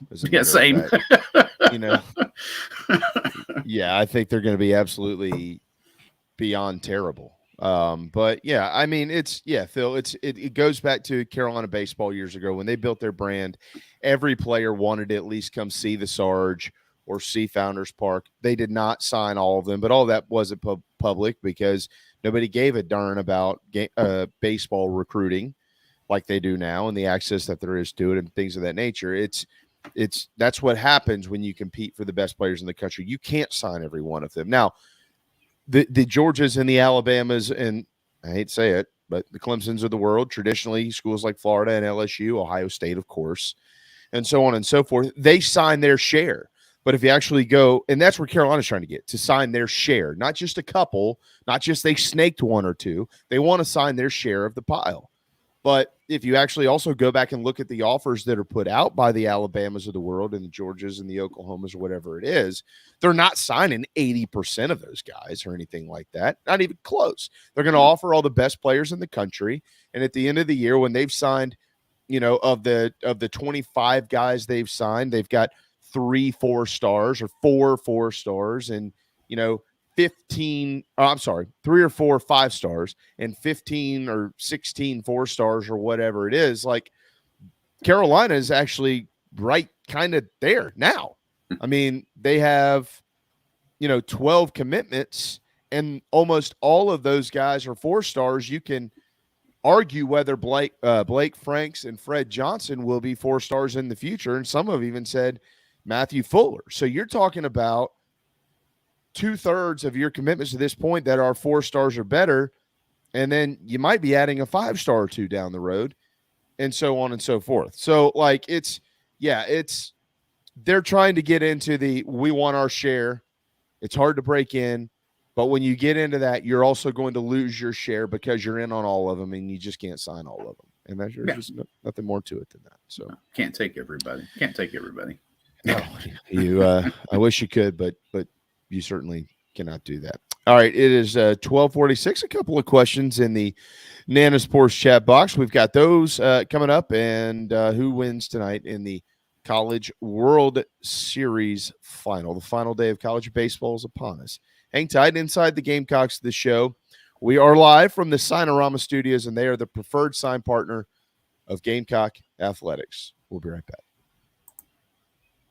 To buy a new home, Kevin O'Connell with Union Home Mortgage is a local mortgage expert and Gamecocks fan servicing North and South Carolina. Whether you're buying a home, building your dream home with new construction, or turning your equity into cash, UHM's world-class service will ensure you find the perfect mortgage to achieve your home ownership goals. Call Kevin at 803-906-0244 or visit UHM.com today. Union Home Mortgage is an equal housing lender. MLS 2229, LONMLS 1772182.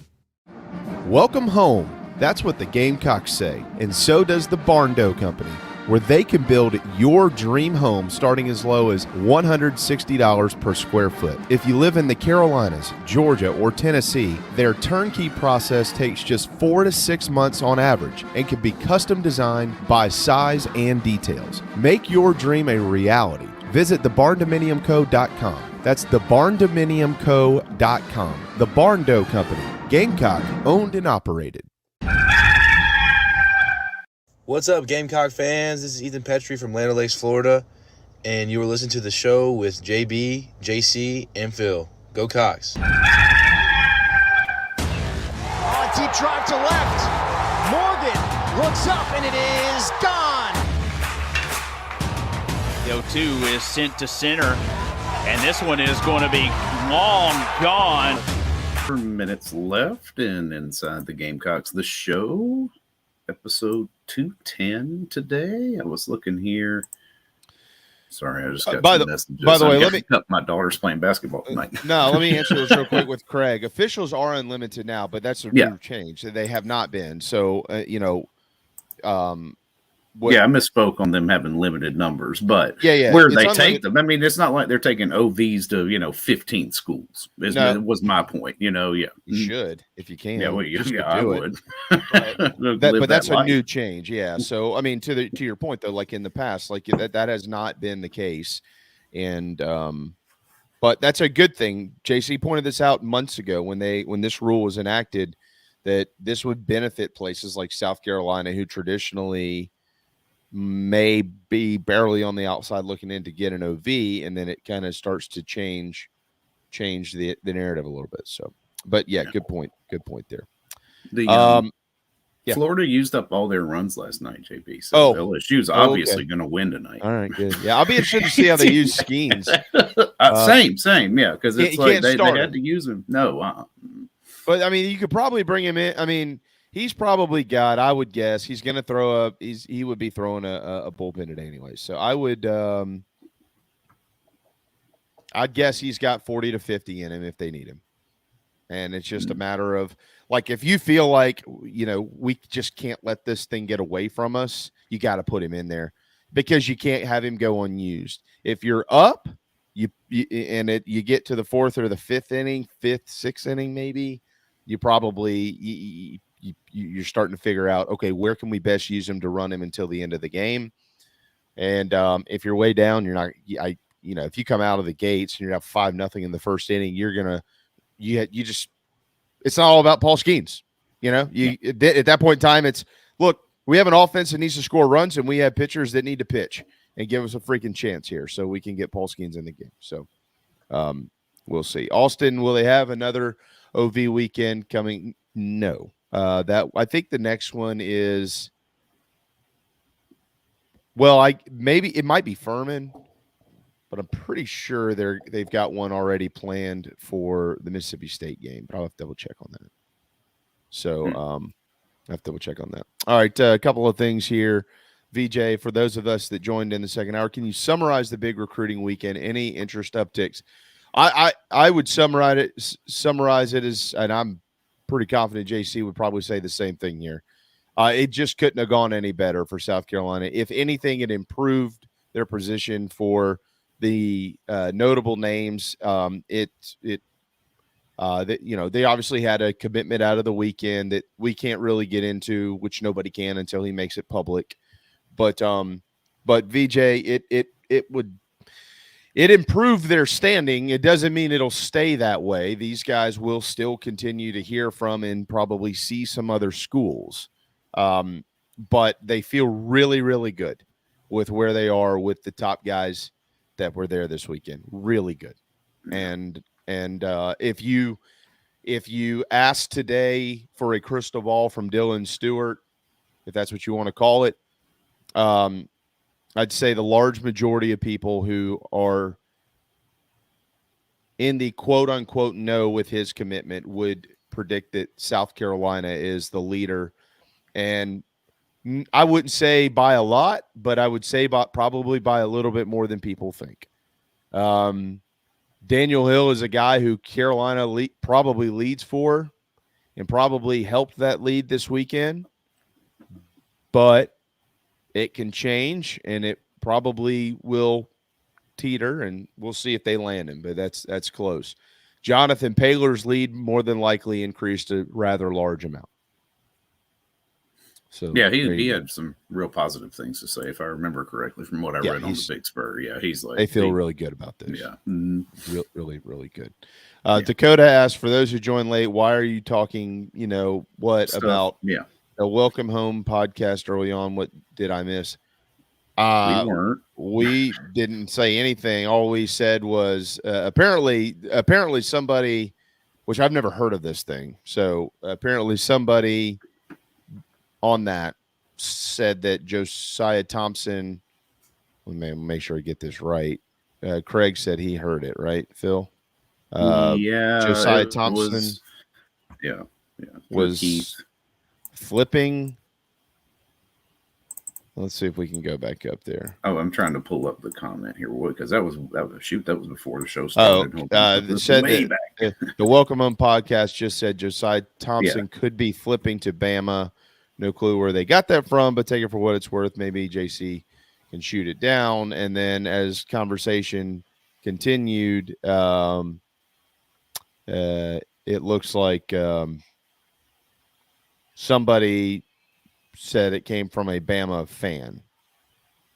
That's where that the rumor was started from a Bama fan, and we just were dispelling the fact that really shouldn't be considered news, just because it's a rumor, and rumors are not good to spread because it really can kind of pollute the recruiting process when a fan base starts running wildly with rumors. And we were just, kind of tempering everyone to say that, hey, not everything you hear needs to be said on the air. Yeah, there you go. So, Austin, somebody else in our chat box said, I also heard the podcast. All he said was a Bama fan told him that rumor of him being unhappy with the South Carolina staff and flipping to Bama. So we were, we're not going to deal in fan rumers around here with this wild. I hate to sound like that, but we have real connections, so taking something from a podcast that I've never heard of, and I don't mean that disrespectfully, from a guy who's hosting it, I don't know who that is, getting some information from a fan of a team who recruited a guy who's committed to South Carolina. That's not a whole lot we can speak on there. So all we were saying is be careful what you hear. And JC said he would obviously look into it, but it makes life difficult on these guys to. Yeah, well, Dave, if they didn't say that, that's the whole thing. That's what we were told they said. That's what we're saying. We didn't hear. We don't know anything about it. So. No, we don't want to comment on third party. Dakota, I hope you're not saying that to me. Yeah, I've never heard any of this. Yeah, and I can assure you, my sources are better than whoever those are, and I haven't heard any of it. So nobody's saying they don't have real connections. Yeah, get the shit out of your ears that way and listen to what we're saying. Stop putting words in our mouth. Told us. Right? Yeah, we're reading things out of the chat box. Somebody told us this. Yeah, we appreciate. We didn't make this up. Sorry that we offended you. Must be obviously be your podcast. So best of luck to you. Again, we're talking about it because it was in the chat box. And Craig said, I'm sure if it's out there, I could go listen to it and figure out what they said. Right. And but we're not going to deal with that type of rumor here. So we appreciate you. Heard about it 2 minutes before the show came on, so we didn't really have time to review the tape. Thank you. Yeah. That's all right. Okay. This guy. We appreciate the engagement. There's another. Yeah. Appreciate you. That's right. That's fine. Trust me. You're all good, brother. You're all good. Hope you enjoy it. Take notes. Plenty, of course, to get to this week as we head into our 4th of July week being off. No, Dave, we're not talking about you. No, you're all good. You're all good. Yeah, we're all good. Yeah. No, we'll be taking the 4th of July week off. Hale McGranahan, of course, will be in with us tomorrow, and we've got plenty of stuff to kind of wind through as the week winds down and we commence on our summer vacations. We will start to kind of turn our attention to football. A little bit later on in the summer, we'll begin to, of course, introduce what will be going on around here in the fall, and you will certainly very much be appreciative of all of that. So plenty to get to over the next couple of days. Unfortunately, JC had to jump out of here a little bit early today, but he'll certainly be back tomorrow, and we'll continue to wind our way through some of these recruiting reports and let him and Hale kind of steer the ship from there. How about that? Yeah. How's that sound? That Who you sounds got pretty tonight, good. Phil? I'm going with my heart. I want LSU. You going with your heart? Going with my heart. Because Yeah. I'm like you. I don't want Florida to win another one. I don't want Florida to win it, but Yeah. I thought that coming into it, they were going to be the guys. I mean, it's either way, whoever wins, I mean, they obviously were the better team. I think it's one of those situations where it's just like, nobody's going to steal one tonight, but you've got two really good teams out here competing for it. Yeah. It's But again, hey, that number one overall seed curse still in effect. Yeah, it is. I just think that Florida is they're so good, and I thought when Carolina drew them, that was going to be difficult.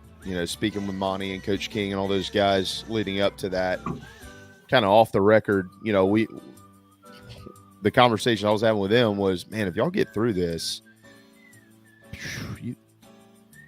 there's a real chance you could be playing that final weekend. They knew it, but Florida had hit it at the right time, and they're still rolling. So LSU, though, Ty Good had a heck of a game in game one. So we'll see what happens tonight. I anticipate it'll be a pretty good ball game, though. But I think the Gators will win it, and we'll see. We'll see tomorrow. There's no doubt. Yep. Really do appreciate everybody, as always, for being in here. Thanks to John Whittle for dropping in earlier and filling us in on what's going on with Gamecock baseball. Can't wait to see all of you tomorrow. Hale will be a part of our program, as always, on Tuesdays. Hang tight and enjoy your Monday afternoon. Inside the Gamecocks, the show built by the Barn Dough Co., live from the Signorama Studios, the preferred sign partner of Gamecock Athletics. We'll see you tomorrow.